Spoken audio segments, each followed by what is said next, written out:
नमस्कार दर्शक हो, लीड महाराष्ट्र या बातमीपत्रात आपले स्वागत आहे। आज आपण बेडगमध्ये आहोत। बेडग जिल्हा परिषद गटामध्ये बेडगची अस्मिता अर्थात अस्मिता अंकुश आवळे यांची उमेदवारी जी शिवसेनेकडून आहे ती अतिशय दमदार उमेदवारी मानली जात आहे। कारण गजराज हे त्यांच्या पाठीमागे आहे। माननीय अमरसिंह दादा यांची भक्कम पाठबळ त्यांना मिळत आहे। माननीय मोहन वनखंडे सर असतील, समितदादा कदम असतील, या मोठ्या नेत्यांचं सुद्धा पाठबळ यांच्या पाठीमागे आहे। संपूर्ण जनतेचं पाठबळ त्यांच्या पाठीमागे आहे। असा एक सूर बेडगमधून उमटत आहे।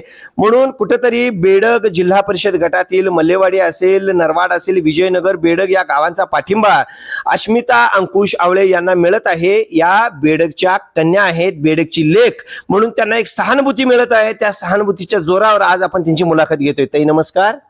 नमस्कार, मी अस्मिता अंकुश आवळे, माझं शिक्षण आहे MSc BEd आणि मी आज शिवसेना या पक्षाकडून लढत देत आहोत जनसुराज्य यांच्या संयुक्त विद्यमानाने। मला सांगा की ताई, बेडगमध्ये गजराज जी पार्टी आहे किंवा माननीय अमरसिंह दादा पाटील यांचा गट आहे, यांचं पाठबळ कसं मिळतं? आता आम्ही सार्वत्रिक प्रचारासाठी फिरत आहोत। आदरणीय बापू यांना खरंच लोकांचा खूप प्रेम आणि जिव्हाळा आहे आणि त्याचबरोबर अमरदादा पाटील यांचा देखील लोकांना खूप प्रेम आहे, लोकांचं त्यांच्यावरती खूप प्रेम आहे, त्यामुळे खूप चांगला प्रतिसाद मिळत आहे। चांगला प्रतिसाद मिळत आहे। आता बेडग जिल्हा परिषद गटामध्ये मल्लेवाडी असेल, बेडग, नरवाड आणि विजयनगर ही एक 4 गावं येतात। इथून तुम्हाला कसा पाठिंबा मिळतोय शिवसेनेला, अर्थात शिवसेनेला कसा पाठिंबा मिळतो?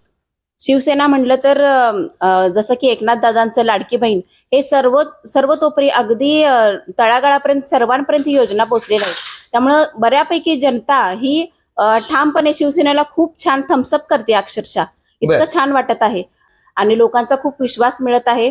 लोक खूप प्रेम करत आहेत आणि त्यांना देखील नवीन चेहऱ्यांची एक आस लागलेली आहे। उपमुख्यमंत्री एकनाथजी शिंदे साहेब यांनी जी लाडकी बहीण योजना म्हणजे रुजवली, इथं आणली, याचा महिलांना काय फायदा होतोय? महिला वर्गांमध्ये खूप महिला म्हणजे म्हणतात की आमच्या स्वतःच्या भावाकडून आम्ही अपेक्षा करत नाही, ते महिलांपर्यंत अक्षरशः पोहोचत आहे, अगदी तळागाळापर्यंत। म्हणजे महिला सक्षमीकरण होत आहे असं वाटतं? हो, महिला सक्षमीकरण होत आहे आणि दादांनी देखील आश्वासन दिले आहे की यानंतर आणखीन योजना महिलांसाठी, सशक्तीकरणासाठी, महिलांसाठी, त्यांच्या विकासासाठी आणखीन योजना त्यांनी राबवणार आहेत।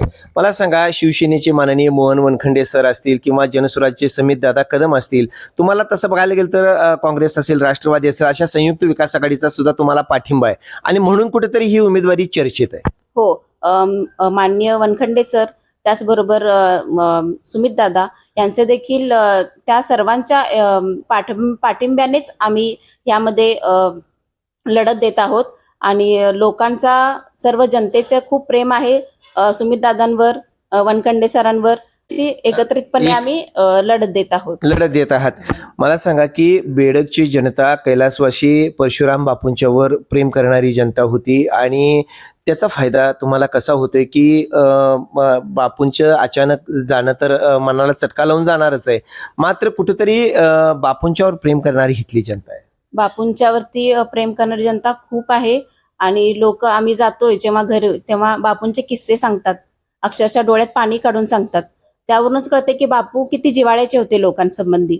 त्यामुळे आणि बापूंनी आजपर्यंत, त्यांचं पूर्ण घराणंच असू दे, आजपर्यंत सर्वसामान्यांनाच संधी दिलेली आहे, कोणत्याही घराणेशाहीला डावलून। त्यामुळे मी देखील, माझे वडील 23 वर्ष त्यांनी मिलिटरीमध्ये काम केलेलं आहे, त्यानंतर माझा भाऊ, तो देखील पोलीस आहे, म्हणजे देश सेवाच करतायत आणि त्यांच्याकडूनच हे मला हे प्रेरणा मिळाली आहे। आणि आपल्या बेडग सारख्या मोठ्या गावामधून एक अस्मिता, तुम्ही ज्याप्रमाणे म्हणला की बेडगची अस्मिता, आणि मी खरंच, माझे गावकरी मला कधी नाराज करणार नाहीत, त्यांच्या लेकीला त्यांनी जरूर मतदान करणार याचा मला ठामपणे विश्वास आहे आणि नक्कीच बेडगची अस्मिता ही अस्मिता आवळे जिंकणार असं मला वाटतं। अगदी।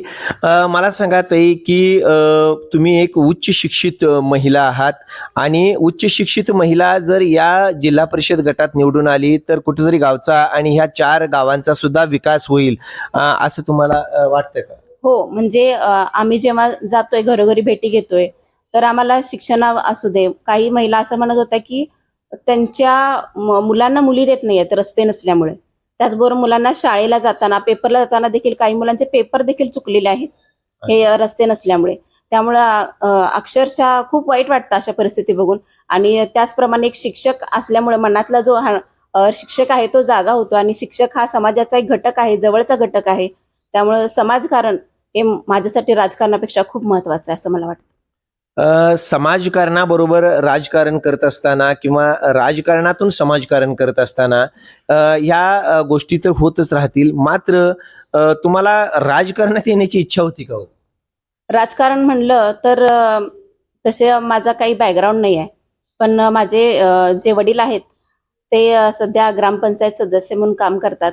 त्यांच्याकडून मला प्रेरणा मिळाली. त्याचबरोबर जसं मी म्हटलं की आमच्या घरी जे देशसेवेचं जे काम चालू आहे त्याबद्दल देखील माझ्या प्रेरणा होती.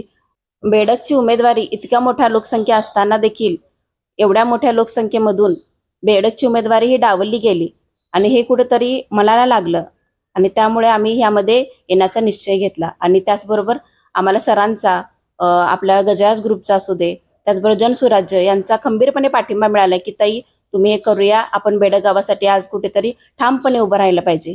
त्यामुळे माझ्यात ही जिद्द निर्माण झाली आणि हे जिद्दीला माझे गावकरी, माझे सगळेच माता भगिनी बंधू मला साथ देणार याची मला 100% खात्री. मला वाटतं की कुठेतरी भाजपला बेडगमध्ये त्यांची उमेदवारी धोक्यात वाटली म्हणून त्यांनी मल्लेवाडीला ही उमेदवारी दिली असावी. मग तुमची उमेदवारी बेडगमधून सक्षम आहे असं म्हणायचं तुम्हाला? हो, 100% अर्थात सक्षमच आहे. मला सांगा ताई की बेडग पंचायत समिती गणामध्ये जनस्वराज्यनं कैलासदादा पाटील यांना उमेदवारी दिलेली आहे. या उमेदवारीला कसं पाठबळ मिळेल? कैलासदादा पाटील जनसुराज्य याकडून पंचायत समितीसाठी लढत देत आहेत आणि त्यांना बेडगचे 4 वॉर्ड आणि मल्लेवाडी येथून खूप मोठा आणि खूप चांगलं पाठबळ आहे जनतेचं. आणि त्यांचीच उमेदवारी पक्की आहे असं म्हणलं तरी काही वावगं ठरणार नाही. म्हणजे ती विजयापर्यंत जाईल असं वाटतं? हो हो, नक्कीच. आम्ही हे धनुष्यबाण आणि नारळाची बाग हा विजय मिळवणारच असा आमचा हा ध्यास आहे. म्हणजे मी शिवसेनेकडून आणि जनस्वराज्यकडून कैलासदादा यांची उमेदवारी ही तर पक्की आहे. लोक आमच्या बरोबर आहेत, मतदार आमच्या बरोबर आहेत. आमची उमेदवारी ही विजयी उमेदवारी असेल असं आता अस्मिता अंकुश आवळे यांनी म्हटलंय.